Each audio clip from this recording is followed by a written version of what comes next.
fenómeno OVNI y en otros temas. Creo que por primera vez desde hace mucho tiempo Antonio va a hablar del fenómeno humo ahora, en estos momentos. Cuando quieras.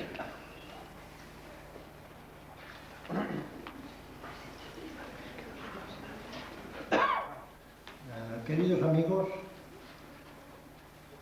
agentes infiltrados de humo entre vosotros, si es que hay alguno, que sería posible.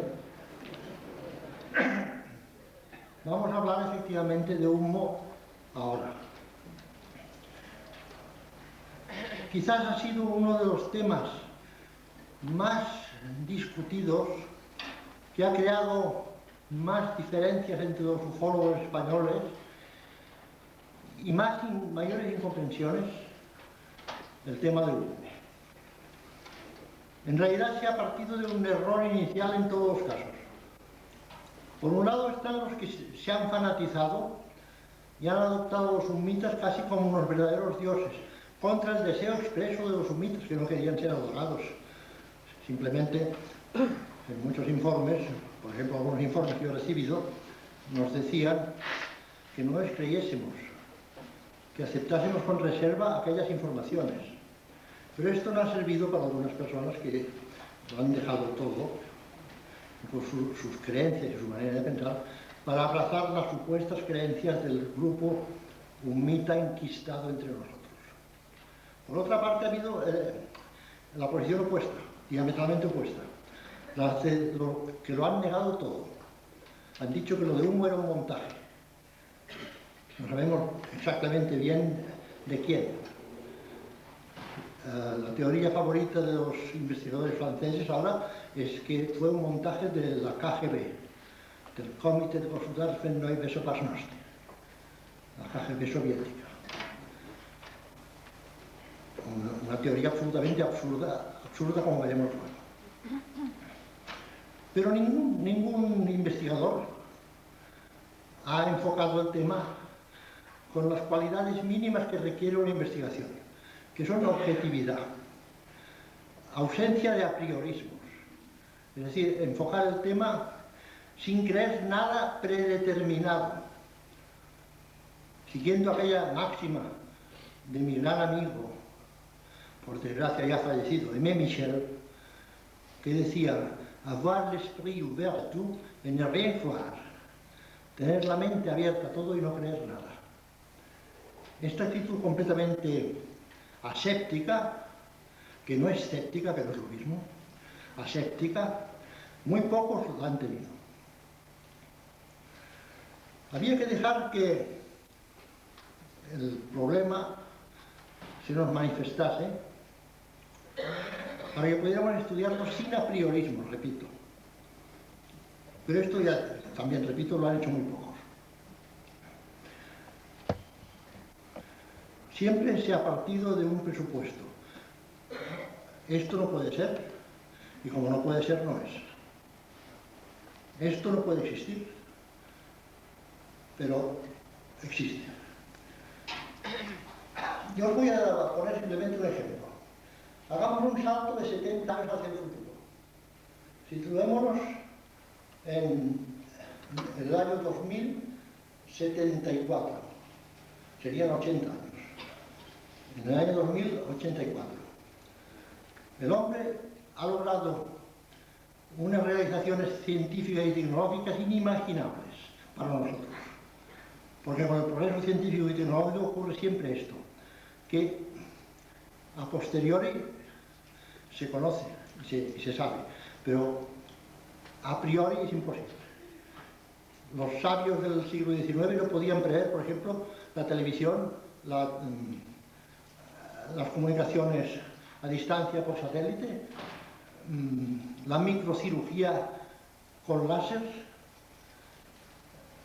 los ordenadores, la cibernética. Todo esto era inimaginable para los sabios del siglo pasado.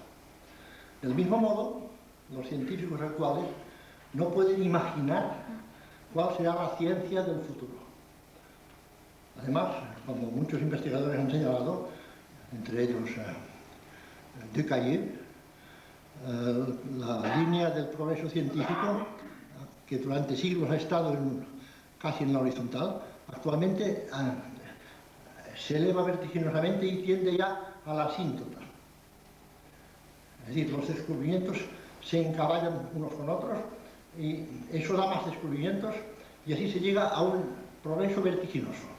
De manera que no podemos ni suponer lo que será la ciencia de dentro de 80 años. Mi querido y llorado amigo, el profesor Joseph Allen Hynek, decía: sufrimos de provincianismo temporal. Es decir, que la ciencia del siglo XX no puede comprender lo que será la ciencia del siglo XXI. Entonces, en este hipotético 2074, el sistema solar ya está totalmente explorado. Incluso tenemos colonias en dos astros del sistema solar, en Marte y en Venus. Tenemos ya los medios de hacer viajes interestelares, no solamente interplanetarios, sino interestelares. Y un día captamos una emisión que viene del espacio, que es una emisión que parece codificada, que no se encuentra en la frecuencia de 21 centímetros de hidrógeno neutro, que es el gran ruido de fondo del universo. Entonces montamos una expedición, porque repito, ya tenemos los medios para ello, en busca de esta hipotética fuente emisora. La encontramos a casi 15 años luz de nosotros, y resulta ser un planeta semejante a la Tierra. Entonces procedemos a su estudio sin aterrizar. Aplicamos, muchos años después de haber sido formuladas, las reglas que la RAND Corporation señaló a la NASA para el caso de que un día encontremos un planeta habitado. Observación a distancia, recogida de muestras, sin aterrizar. Y finalmente, si se ve que las circunstancias del planeta son favorables, aterrizar y establecer un contacto limitado con sus habitantes, en caso de que estos sean de apariencia humana, como nosotros. Y esto es lo que nosotros hacemos.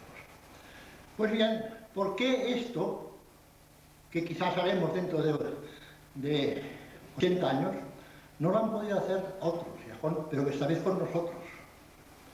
Es decir, es una presunción enorme la de creer que somos la cima del progreso en el universo. No somos más que un pequeño planeta insignificante, perdido en un brazo espiral de la galaxia de la Vía Láctea, con sus 100.000 años de luz de diámetro, en una región perdida del espacio. No podemos aspirar de ninguna manera a tener el cetro del universo. Esa estúpida frase de los sabios antiguos que decían que el hombre era el rey de la creación. El hombre no es el rey de nada, no es el rey ni de sí mismo. Tristes muestras ahora últimamente de que esto es verdad. Entonces, visto bajo esta óptica, todo cambia. Es mucho más sencillo admitir que una civilización que nos lleve, por ejemplo, 2 siglos solamente de adelanto, haya podido descubrir nuestro planeta y haya podido venir a estudiarnos. Porque entre las docenas de hipótesis que barajan los estudiosos del tema UMO, y digo estudiosos entre comillas, porque algunos no le tienen ganado este nombre, está la de que pudiera ser verdad. Esta no la quieren ni oír, ni ver. La de que eso pudiera ser verdad les horroriza. Tiene que ser un montaje de la CIA, tiene que ser un montaje del KGB, tiene que ser un montaje del Vaticano, tiene que ser una cosa hecha por el señor José Luis Jordán Peña, ante el cual me descubro porque si ha sido capaz de hacer esa cantidad de información y de informes sobre los temas más diversos, este hombre se ha equivocado de época. Ha tenido que nacer en el Renacimiento, donde existían ese tipo de hombres universales. La cantidad de información que contienen los informes UMO es abrumadora, pero sobre todo parte de un punto de vista que no es el de la ciencia terrestre. Para aquellos que no hayan vivido de cerca el tema UMO, haré un brevísimo resumen de lo que sabemos. Hay 2 fuentes de información paralelas. La primera y principal son los informes propiamente dichos. Durante unos 30 años, o sea, desde principios de los años 60, algunas personas en el Estado español están recibiendo, o han venido recibiendo, o bien llamadas telefónicas muy singulares, de que luego me ocuparé, o bien informes mecanografiados sobre los temas más diversos. Pero cuidado, estos informes son absolutamente expositivos, descriptivos, no son informes mesiánicos, como por ejemplo los que ha difundido durante años la fratelanza cósmica del señor Siragusa, en absoluto. No pretenden convencernos de nada, no pretenden convertirnos a una religión cósmica, simplemente nos exponen una ciencia distinta a la nuestra. Y esto lo hacen, según confesión de ellos mismos, porque durante años han estado saqueando nuestro acervo científico y cultural, y esto les ha creado un pequeño complejo de culpabilidad que tratan de compensar enviándonos esas informaciones sobre su cultura. Pero cuidado, son informaciones que no nos pueden dañar, informaciones que no pueden alterar nuestra forma de vida, porque parece ser una regla cósmica que cada mundo tiene que encontrar su propio camino. Aquí en la Tierra hemos vivido ya, por desgracia, muchas intrusiones de este tipo, de una cultura superior, a veces entre comillas superior, sobre una cultura inferior, y el resultado ha sido siempre catastrófico. Por ejemplo, me refiero a los indios norteamericanos, los indios piedras rojas y el hombre blanco. Fue la invasión de las dos Ws, el whisky y el Winchester, que terminaron con la vida pacífica y bucólica de esas tribus indígenas que eran los verdaderos americanos. Los verdaderos dueños del continente norteamericano eran los piedras rojas, no los blancos, que los echaron y los metieron en reservas. Tenemos lo que está pasando actualmente en la Amazonía, donde las últimas tribus de hombres primitivos, completamente vírgenes, están siendo diezmadas por el contacto dañino con la civilización. Tenemos lo que pasó en el Congo, con los pigmeos de la selva de Ituri, destruidos por el contacto con la civilización nefasta del hombre blanco. Precisamente la RAND Corporation de Santa Mónica, California, obedeciendo a una consulta que le hizo la NASA, dijo que cuando los astronautas terrestres encuentren un planeta habitado, hay que proceder a una exploración sistemática desde fuera, sin tomar contacto con el mismo. Y si las muestras tomadas y las mediciones efectuadas aconsejan el contacto, proceder al mismo, pero con mucha prudencia. Esto mismo es lo que hicieron los sumitas, según ellos cuentan aquí. Por un lado tenemos hechos reales, que son los informes, que evidentemente alguien los escribía, alguien los mecanografiaba y alguien los enviaba por correo, siempre sin remitente. Tenemos las conversaciones telefónicas, a veces de horas de duración. Mi amigo Enrique Villagrasa, ingeniero de construcciones civiles de Madrid, estuvo en una ocasión hablando 2 horas seguidas con el misterioso comunicante. Una voz gangosa, una voz monótona, monocorde, que contestaba con una precisión absoluta a todas las preguntas que él le formulaba, preguntas de carácter científico. Se pasaba de la biología a la geología, a la medicina, etc. Y muchas veces, antes de que terminara de formular la pregunta, según me contó Villagrasa, la voz le contestaba ya, que aún no había terminado de formular la pregunta. La voz le dijo que ellos eran extraterrestres procedentes del planeta Humo, situado a casi 15 años luz de la Tierra. Y entonces Villagrasa le pidió, dice, puesto que son ustedes extraterrestres, ¿por qué no me manda un informe escrito sobre sus naves? Y efectivamente, a la vuelta de unos 15 días recibió por correo normal y corriente un informe de 43 páginas con dibujos muy interesantes sobre sus naves, sobre sus Olea, Oeva, Oema, que es el nombre que ellos daban a las naves en su idioma. Porque esto es otra cosa interesante. Es decir, el tema Homo está lleno de pequeños detalles que, una vez los unes, todos ellos, te dan una impresión absoluta de realidad.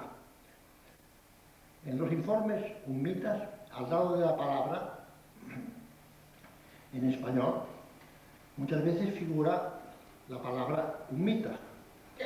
Y esto ha permitido a un estudioso andaluz, Antonio Moya Cerpa, de Castilleja de la Sierra, cerca de Sevilla, elaborar un diccionario humita español-francés. Luego, en la Universidad de Sevilla, en la Facultad de Filología, se celebró un seminario en el que se debatió la viabilidad de este idioma. Y los científicos reunidos llegaron a la conclusión de que era un idioma viable. Es decir, era un idioma que funcionaría como idioma. Si a esto, queridos amigos, le añadís que una noche yo estuve cenando con un alto jefe de la Interpol, aquí en Barcelona, muy cerca de aquí, en el restaurante del Castillo de Montjuïc. Nos reunió un querido amigo que por desgracia ya ha fallecido, Chevy, Eusebio de Puig Conde, hijo de la inolvidable señora Puig, muy conocida por muchos ufólogos barceloneses. Su amigo era un alto jefe de la Interpol y era alto en todos los sentidos de la palabra. Un hombre a la talla de Helmut Kohl, un tipo de gran bebedor de cerveza, muy simpático. Yo le empecé a tirar de la lengua porque este pacto que habíamos hecho Chevy, ¿no?, de tirarle de la lengua discretamente, y terminó por decirme: sí, tenemos en la Interpol montañas así de dossiers sobre unos caballeros que viajan por el mundo con pasaportes suecos, noruegos o daneses. Recordemos que el tipo físico de los humitas, según ellos mismos describen, es de hombres nórdicos. Y además presentan una curiosa particularidad. En uno de sus informes los humitas dicen que a partir de los 12 años aproximadamente pierden la facultad del habla y la comunicación se convierte en telepática. Entonces explican ellos que las personas que envían a la Tierra en misión de investigación de nuestro mundo llevan todos un aparatito en la glotis para ayudarse a hablar. Y el señor de la Interpol me dijo: todas estas personas, además de viajar con pasaportes suecos, noruegos o daneses, llevan un aparatito en la glotis que amplifica su voz. Yo me quedé naturalmente de una pieza, como se hubieran quedado cualquiera de ustedes. Y a continuación le pregunté: pero oiga, ¿por qué investiga usted a estos caballeros? ¿Acaso se trata de delincuentes? Y me dijo: en absoluto. Que yo sepa, no son delincuentes, pero lo hacemos por hacer un favor a la CIA americana que nos pedido. Es decir, la que tenía interés en estos caballeros era la CIA americana. Claro, aquí se trata de ir atando cabos, que ya llegan a la categoría de sargentos en algunos casos. Y claro, una vez tienes todos estos sargentos atados, te vas convenciendo de que puede ser verdad. Aunque no les guste a los puristas de la investigación ufológica, reunidos casi siempre, casi todos en una revista que se publica en Santander, muy apreciable por otra parte, pero es que estos investigadores tan puristas han eliminado del cesto quizá la única manzana que podía contener la verdad, la de que fuese efectivamente cierto lo que dicen los humitas. Yo considero mucho más sencillo aceptar las cosas tal como nos vienen, que buscar explicaciones enrevesadísimas y alambicadas. Por ejemplo, antes he citado que en Francia ha habido un verdadero furor humita en estos últimos años. Aquí tengo libros publicados en Francia sobre humo. Este es de Jean-Pierre Petit. Este es mi primer libro sobre humo, El misterio de humo, traducido a francés. Este es mi el mismo libro en segunda edición, Misterio de humo en francés. Los franceses tienen la manía de poner los títulos más absurdos a los libros que tienen los títulos más sencillos. Por ejemplo, en el caso del misterio de humo me pusieron Humo, el lenguaje extraterrestre. Y esto, el lenguaje extraterrestre. Esto haría creer que este libro es un manual de idioma humita, por ejemplo. Y no es así. Luego, los extraterrestres sont-ils parmi nous? Los extraterrestres están entre nosotros. Luego viene el libro de las dos señoritas francesas, Martín Castello y Isabelle Gant, La conspiración de Cetuala, también sobre humo. Y debajo dice, les humos, terrestres o extraterrestres. Pero ahora aquí tenemos el más delirante de todos. Este lo tengo en fotocopia, gracias a un buen amigo que está por aquí. No sé, supongo que me está viendo.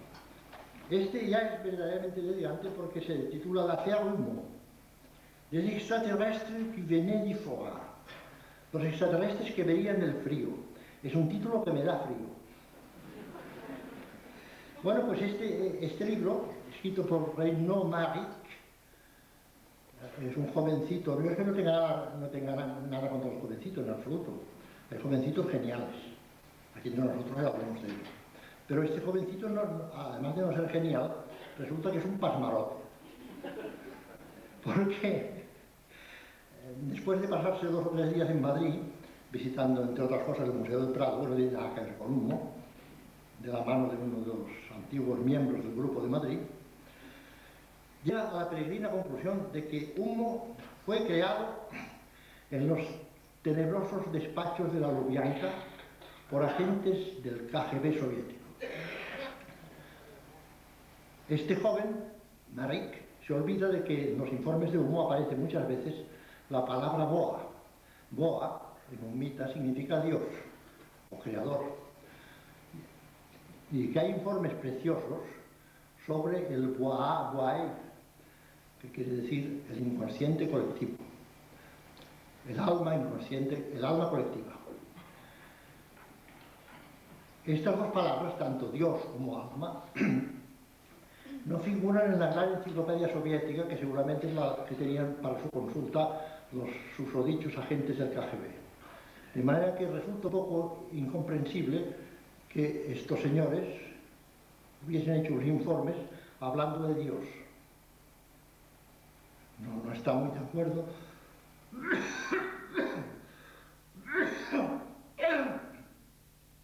con el pensamiento materialista dialéctico de los marxistas.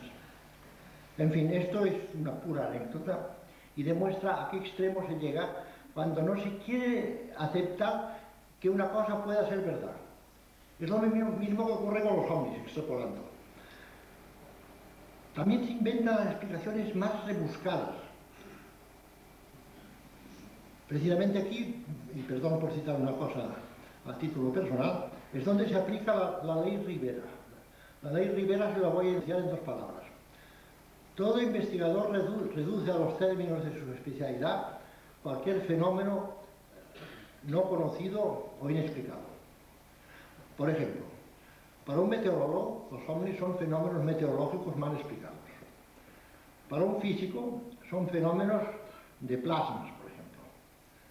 El rayo en bola, Kugelblitz, etc. y otras cosas.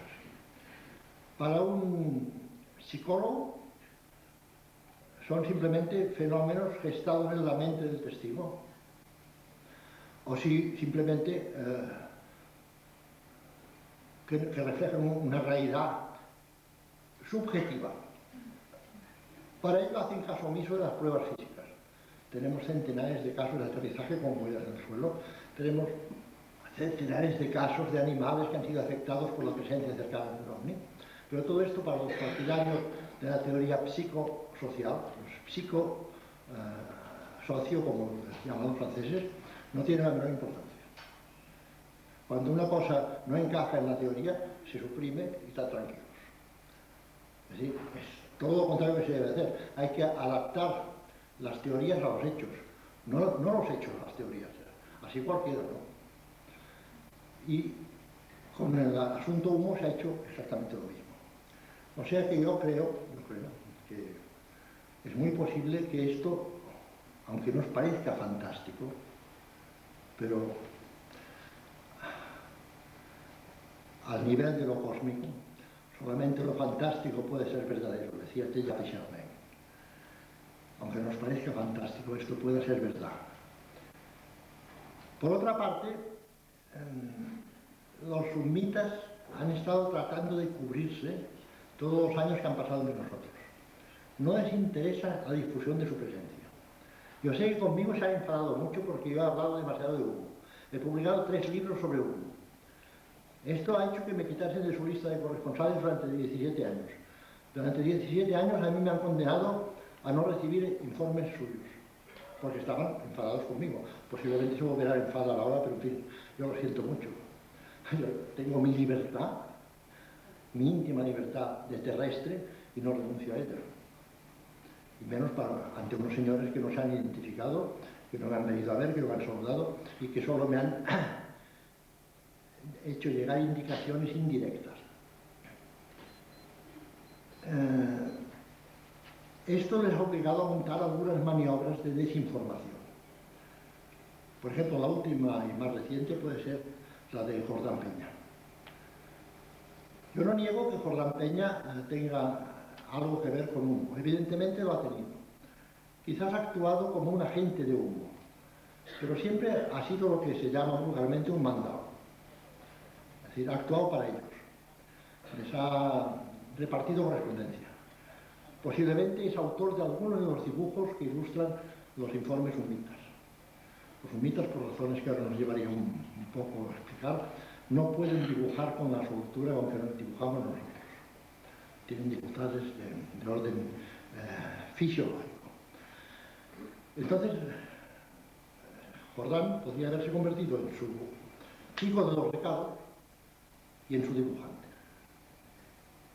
Como el famoso mecanógrafo de Madrid, que parece ser que es el que les transcribía los informes.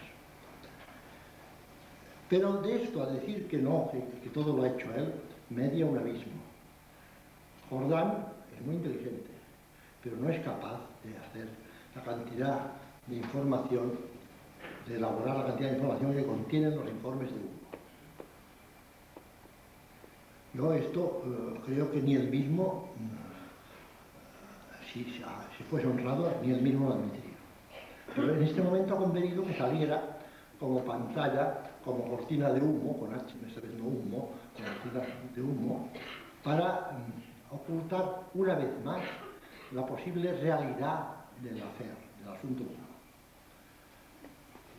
Repito que esto no nos tiene que sorprender, porque nuestro mundo visto desde fuera debe de ser más bien repelente, poco atractivo. Un mundo en el cual hemos tenido 2 grandes guerras mundiales en pocos años, con millones de muertos. Un mundo donde hemos tenido los campos de exterminio, los campos de concentración, el holocausto judío. Guerras intermitentes, en peu partout, como dicen los franceses, un poco por todas partes. La guerra del Líbano, la intifada,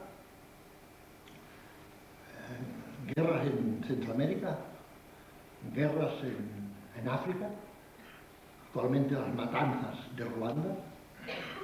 Claro, todo esto hace que vistos desde fuera seguramente no tengamos nada de atractivo. Y más para un pequeño grupo expedicionario. Podemos pensar que si lo de Humo es cierto, como yo creo, el grupo que se encuentra entre nosotros es muy reducido. Serán unas docenas de personas a lo sumo, que pese a su tecnología enormemente avanzada a la nuestra, en fin, en un momento determinado podrían verse desbordados, sumergidos por una oleada humana.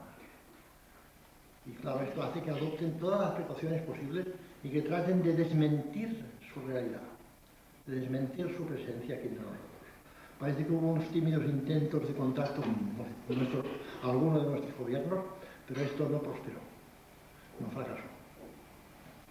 Ha habido también 2 ocasiones en que se han retirado precipitadamente porque creían que nos hallábamos en el umbral de una guerra nuclear. Uno de ellos sucedió durante la guerra de los 6 días, con los árabes e israelíes. En fin, creo que mi posición ha quedado bastante expuesta. No creo que lo de Humo puede ser verdad. Me reservo un último porcentaje de duda.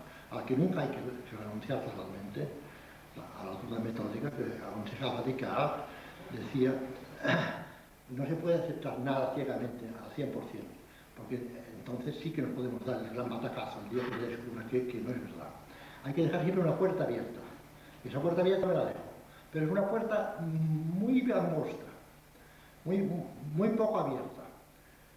Digamos en porcentajes que en un 90% acepto la realidad del fenómeno humo y en un 10% mantengo mi duda metódica, mi duda saludable.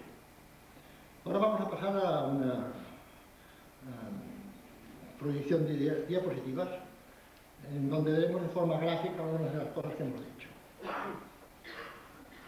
Por favor, podrían quitar estos ojos del tercer grado, que no estamos viendo.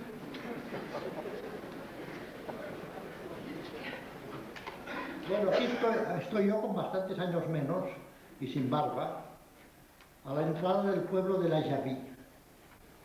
Este lugar es importante en la historia de los humitas porque dicen ellos que llegaron en 3 naves el 28 de marzo de 1950 a 8 kilómetros del pueblo de la Javí. Ellos dicen 8.000 metros, es muy curiosa la forma de decir que tienen.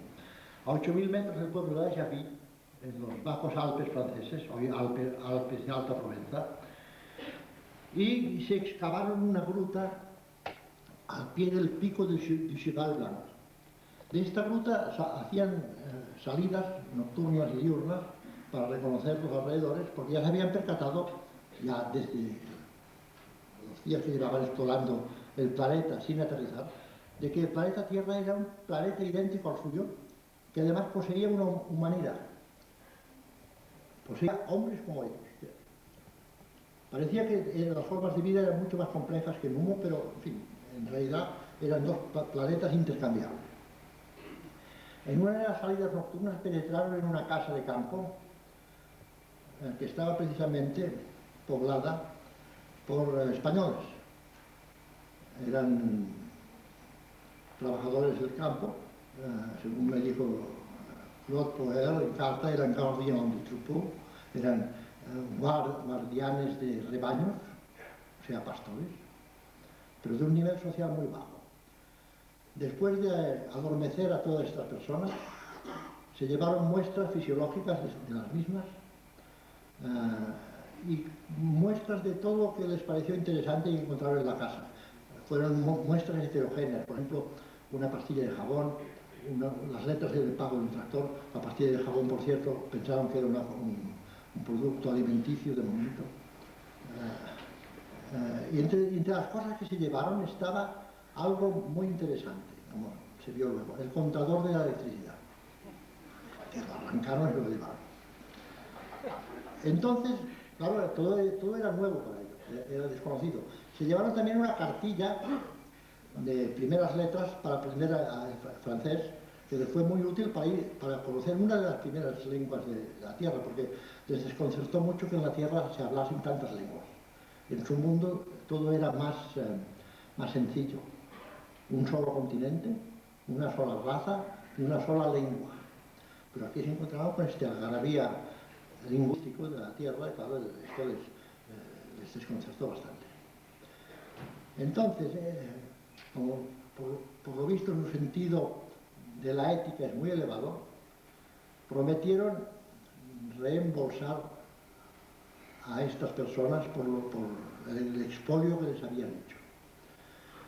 Yo me encontraba un día del año 74 en la población francesa de Tarbes, los Pirineos occidentales. Estaba hablando en Tarbes en casa de que entonces era el alma de la publicación francesa, Lumière dans la nuit, Ferdinand Lagarde.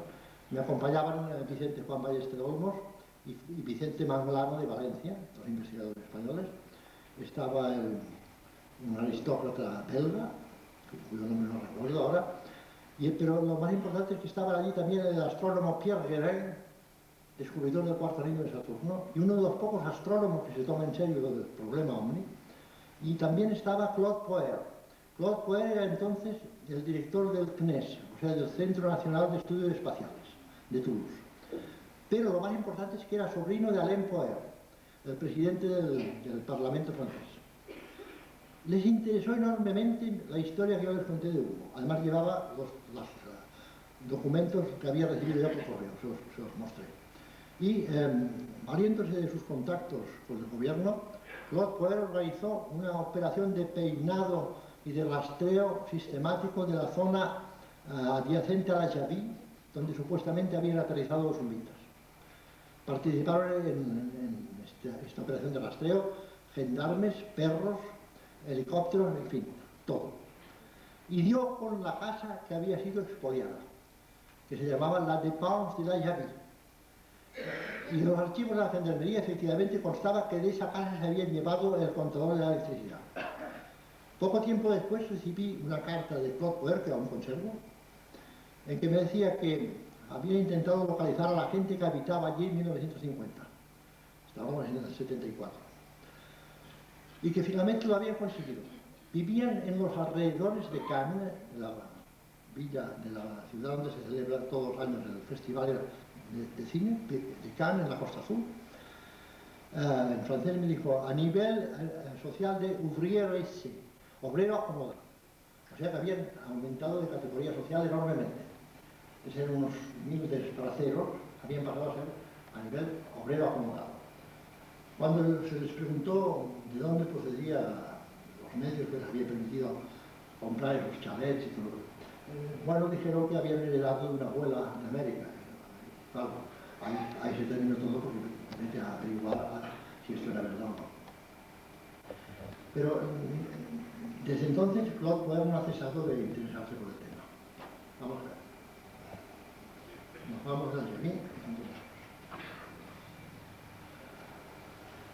En febrero de 1976 se produjo un aterrizaje de un ovni en el barrio de Aluche, de Madrid, en la colonia Aluche. Este ovni casi se posó encima de la cabeza de José Luis Cordán Peña, precisamente, que estaba circulando por allí con sus 600.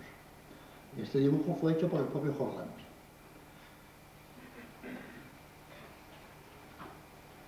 Aquí tenemos un grupo de testigos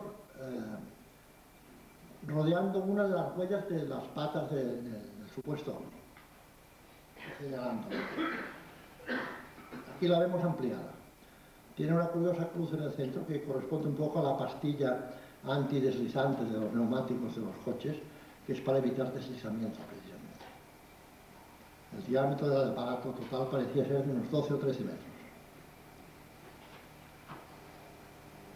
Esta es una vista de San José de Valderas, porque poco tiempo después, el 1 de junio de 1977, se produjo un avistamiento sobre la zona madrileña de Valderas, de San José de Valderas. También en una conferencia una vez un señor se levantó y me preguntó si yo había escrito la vida de San José de Valderas. Le dije, perdón, creo que usted está un poco despistado. Yo no he escrito la vida de San José de Valderas. San José de Valderas es un lugar donde se produjo un avistamiento ovni.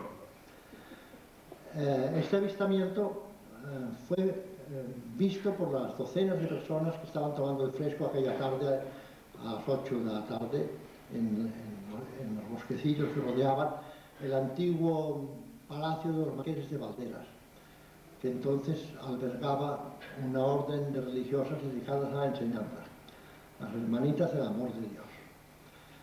Hoy el Palacio de los Marqueses de Valderas está en ruinas y ya no es habitable. Entre los docenas de testimonios recogidos por Rafael Farriols y por mí, porque decidimos investigar este caso a fondo, hay uno conmovedor por su ingenuidad, que es el de una niña precisamente del colegio de los Marqueses de Valderas, de la Orden del Amor de Dios, que estaban, cuando el ovni sobrevoló el lugar, estaban en el recreo. La niña lo comparó, dice, sí, dice, era como una tortilla. Claro, es un testimonio emocionante por su ingenuidad, precisamente. Ya sabemos que la verdad habla por boca de los niños. Entre grabaciones de diversos testigos tenemos varias horas de cinta magnetofónica, a Farriols y yo, que disipan toda duda sobre la realidad del avistamiento. Pero además había dos personas entre las que tomaban el fresco a aquella hora en San José de Valderas, que poseían cámara fotográfica, hicieron dos series paralelas de fotografías del objeto.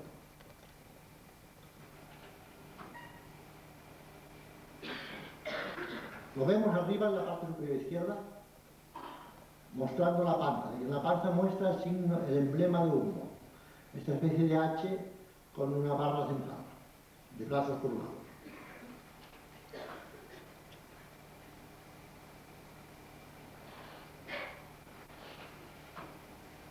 Aquí lo vemos de costado. Tiene el aspecto de dos platos encarados por su parte cóncava. Este objeto ha sido fotografiado en otros lugares del mundo, como luego vamos a comprobar.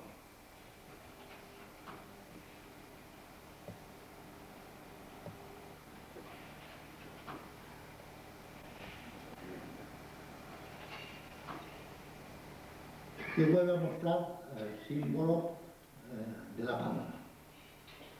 Precisamente un ingeniero que circulaba aquella hora por la carretera de Boadilla del Monte, al que también entrevistamos, describe este símbolo, dice, sí, me recordó este símbolo, el dibujo que hay en los coches para el cambio de marchas. Tenía razón porque es bastante parecido.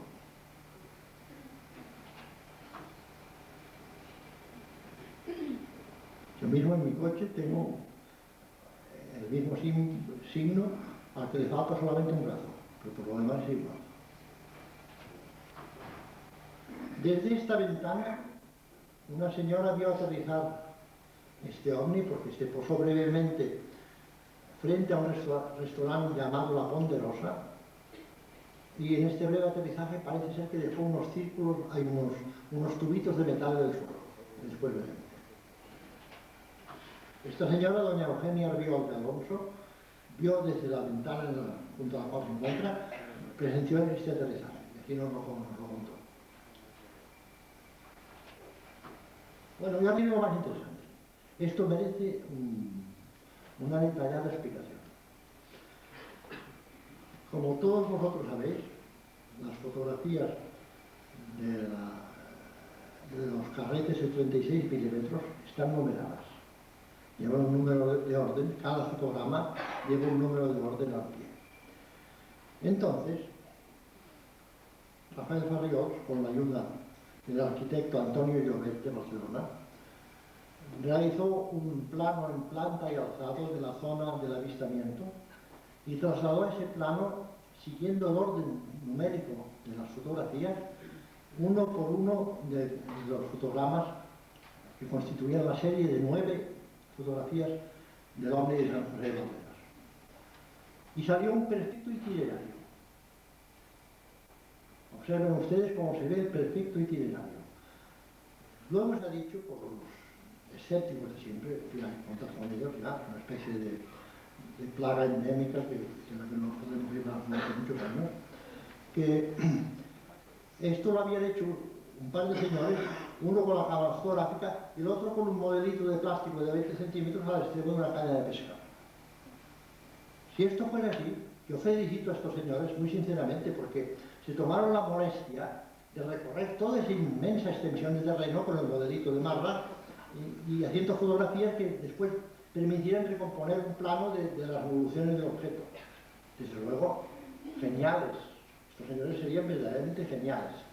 Es decir, yo creo que la tendencia al fraude de muchos seres humanos no alcanza tanto. Se hubiera hecho una vez, dos fotos, pero no tantas fotos, y que además después, llevadas al mapa, saliera un itinerario. Para mí esto es la prueba definitiva de que efectivamente un objeto de estas características sobrevoló la zona de San José de Valderas. El plano con el itinerario de la nave.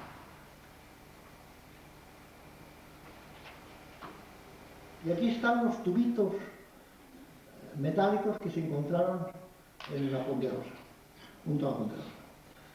Analizados por el INTA, Instituto Nacional de Técnica Aeroespacial, que es el organismo que representa a NASA en España, cuyo presidente es el general Calvo Ferrer, tío de Rafael Farriós, se llama Rafael Farreos Calvo, analizaron estos tubitos y llegaron a la conclusión de que era de níquel purísimo. No es que no se pudiera obtener un níquel tan puro en la Tierra, pero es muy difícil, muy raro. Además, los tubitos contenían en su interior una tirita de plástico, que vemos aquí doblada. Una tirita de plástico verde que llevaba en uno de sus extremos el símbolo de humo troquelado.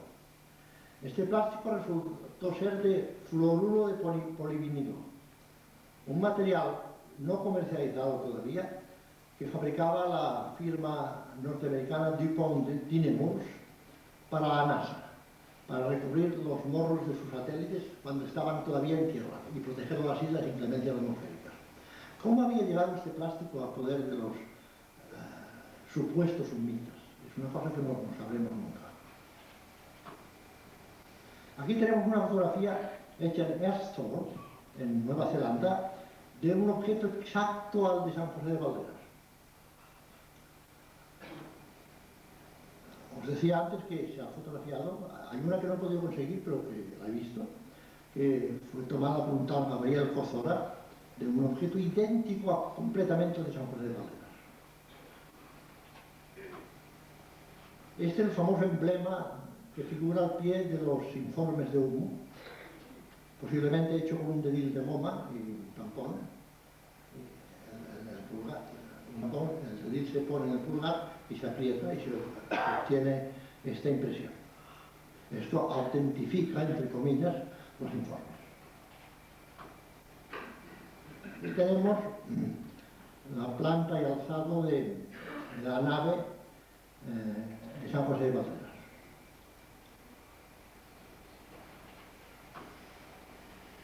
Aquí tenemos los dibujos que figuraban en el informe recibido por Enrique Villagrasa. Es un informe descriptivo, es decir, después de leerlo nadie se podría hacer un platillo volante como este, pero describe cómo era.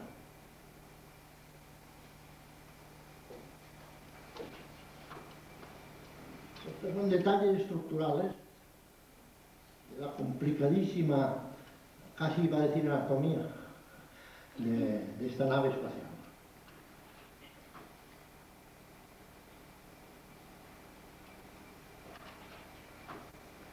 Por ejemplo, esto es lo que podríamos llamar la piel, entre comillas, de la nave. Una piel de una complejidad extraordinaria, llena de pequeños órganos, casi comparable a la piel de un ser vivo.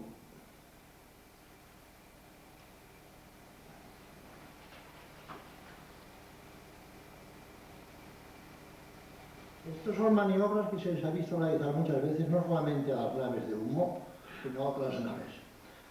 Virajes en ángulo de 45 grados, ángulo recto, inversiones brutales del rumbo, en silencio total. Y ahora viene la explicación de cómo ellos lo realizan. Arriba vemos el viraje de 45 grados. Hay una parte invisible, porque la parte que no vemos se efectúa saltando a otro marco dimensional. Es decir, pasan, para entendernos, como podríamos decir, a un universo paralelo. Después de efectuar una inversión de todas sus partículas subatómicas, estoy hablando de una ciencia que no es la actual, es decir, es esa famosa ciencia del siglo XXI, que vagamente podemos entender nosotros. Entonces, el viraje lo efectúan en ese otro espacio y vuelven a salir por el nuestro, dando la impresión de que han hecho un viraje en ángulo recto. Es la imagen superior.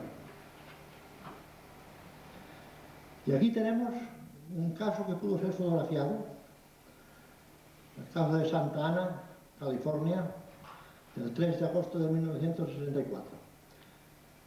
Es el caso del inspector de carreteras Rex Heflin.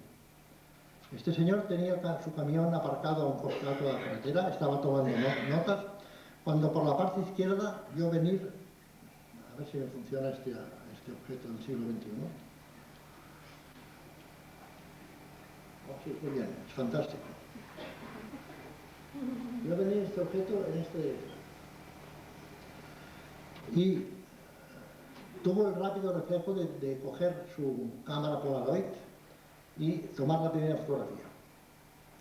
Pero el objeto continuaba desplazándose hacia la derecha. Ah, sí, perdón. Ah, sí. Muy bien. Y aquí tenemos que se aleja por los campos que estaban a la derecha del camión de Hefrin. Podemos ver perfectamente el aparato a través de la ventanilla derecha delantera. Se aprecia perfectamente también el espejo retrovisor. Y el objeto se aleja con este movimiento de bamboleo propio de los ovnis.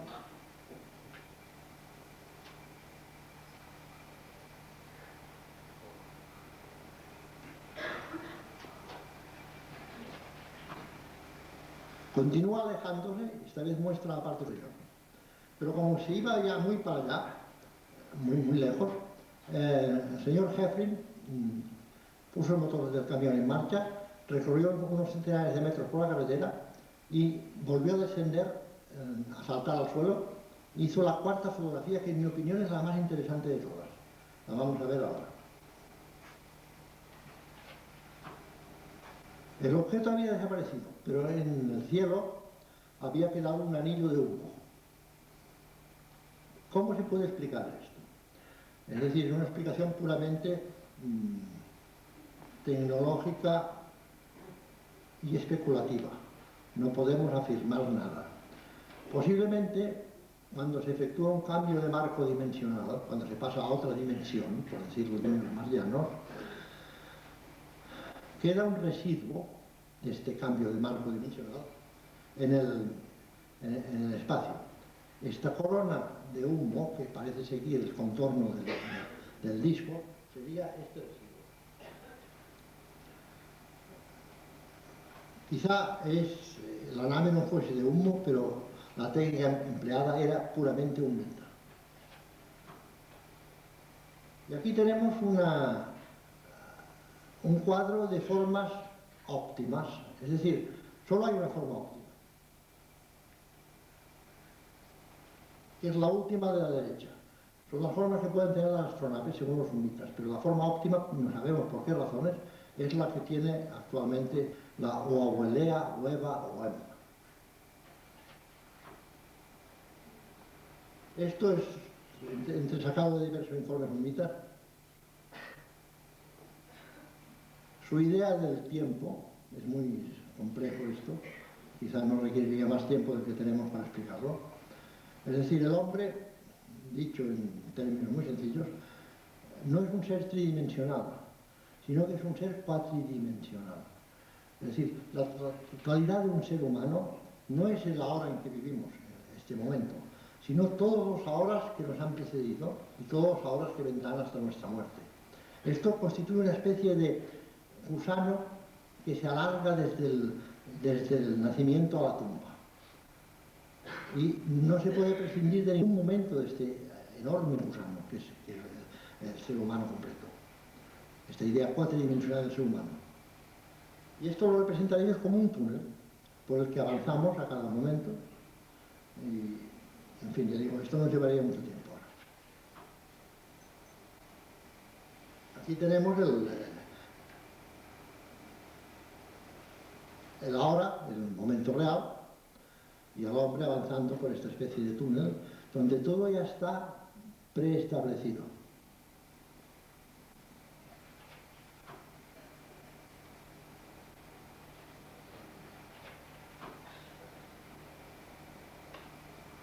Esto es la diversificación de formas biológicas que ha tenido lugar en Humo.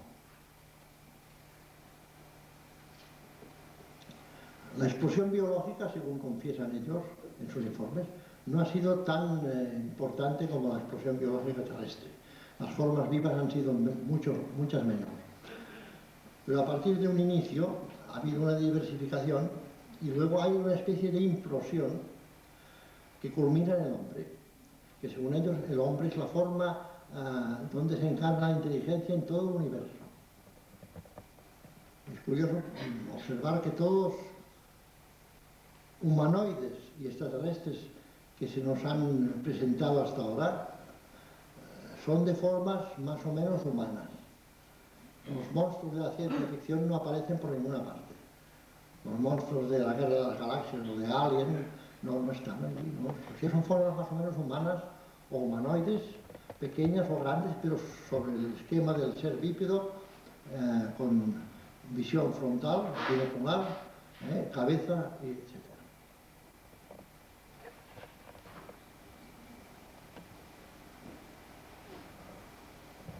Lo que ocurre aquí es que después del hombre hay, según los sumitas, el ultrahombre. Es decir, no ha terminado la evolución. Hay que esperar algo que vendrá después. Se terminó. Bien, ahora durante 5 minutos agradecería que...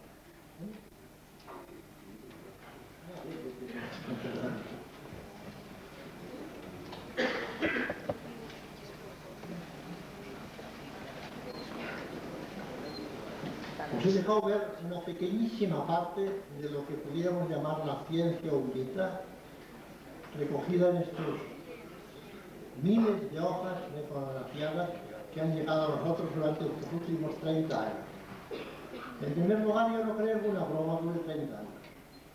Si alguien ha querido hacernos una broma, son muchos años, mucho esfuerzo invertido, mucho trabajo, mucho saber y, total, ¿para qué? ¿Qué se ha conseguido con esto?